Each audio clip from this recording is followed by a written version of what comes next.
Assalamualaikum warahmatullahi wabarakatuh. Halo teman-teman, berjumpa lagi dengan saya Andi Sartika di channel Pendidikan Geografi A 2019. Nah, pada video kali ini saya akan menjelaskan mengenai fenomena pendidikan yang kita hadapi sekarang ini. Seperti yang kita alami bersama, pada tahun 2020 ini kita diberikan ujian yang sangat berat, yaitu wabah virus corona. Nah, untuk memutus mata rantai penyebaran dari virus ini, maka kita harus melaksanakan social distancing. Nah, social distancing itu semua aktivitas kita yang kita biasa lakukan di luar, kita lakukan di dalam rumah. Nah, di video ini kita akan berfokus ke belajar dari rumah secara online sebagai salah satu fenomena pendidikan pada tahun 2020 yang memiliki kelebihan dan kekurangan tersendiri. Untuk lebih jelasnya, check it out!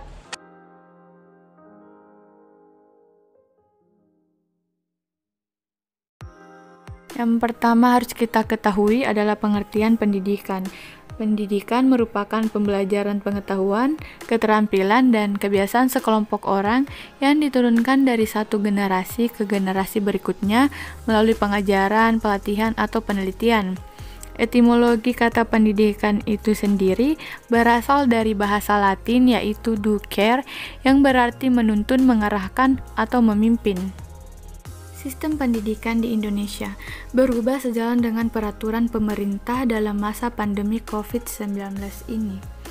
Di antaranya mengubah sistem belajar mengajar yang awalnya bertatap muka dalam sebuah ruangan kelas atau pertemuan kini menjadi pertemuan jarak jauh atau daring dengan menggunakan media elektronik seperti handphone, komputer, atau laptop yang terhubung dengan layanan aplikasi pertemuan di media sosial yang terkoneksi dengan internet seperti Zoom, Google Meet, dan WhatsApp dengan tujuan agar tetap menyelenggarakan kegiatan belajar mengajar walaupun dalam situasi dan kondisi pandemi.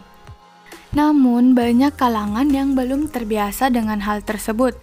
Hal ini dikarenakan sistem belajar mengajar jarak jauh harus memiliki beberapa fasilitas penunjang yang memadai seperti handphone yang memadai dan koneksi dengan jaringan internet, serta memiliki komputer hingga harus memiliki paket data internet yang cukup atau jaringan internet yang bagus demi kelancaran sistem belajar mengajar ini.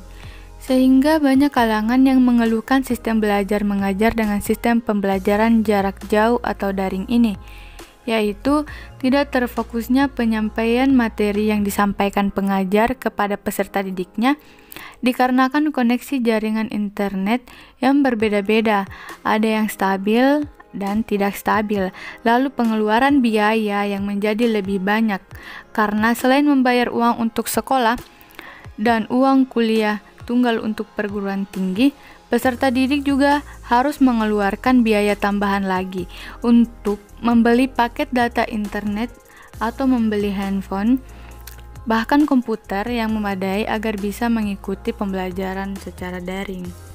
Hal tersebut tentunya menjadi beban yang sangat memberatkan, terutama bagi mereka yang memiliki kebutuhan khusus dan mereka yang memiliki kondisi ekonomi yang kurang atau menengah ke bawah. Karena selain memikirkan biaya untuk proses belajar mengajar jarak jauh, mereka harus memikirkan untuk biaya hidup sehari-hari. Apalagi di masa pandemi ini, biaya kebutuhan sehari-hari semakin meningkat dikarenakan mahalnya bahan-bahan kebutuhan pokok akibat mulai dilarangnya aktivitas perdagangan di pasar oleh pemerintah dan diperparah dengan maraknya kebijakan perusahaan yang merumahkan bahkan memutuskan hubungan kerja atau PHK akibat dari keuntungan penjualan yang semakin menurun, semakin membuat sulit masyarakat Indonesia di kondisi pandemi COVID-19. Oleh karena itu, kegiatan belajar mengajar menjadi tidak efektif dalam penerapannya.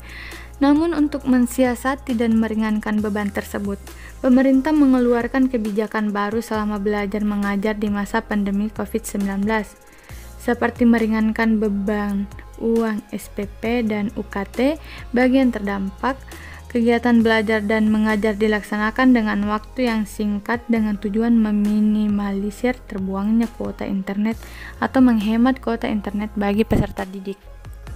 Dari gambaran tersebut dapat disimpulkan bahwa kondisi pendidikan di Indonesia sulit terjadi peningkatan di tengah wabah COVID-19, sehingga kita semua berharap agar pandemi virus corona ini segera berakhir agar semua aktivitas termasuk kegiatan di sektor pendidikan bisa berjalan normal kembali. Untuk itu, saya mengajak kalian untuk tetap mentaati peraturan pemerintah, terutama tentang protokol kesehatan demi keselamatan dan kelangsungan hidup kita semua di tengah musibah ini.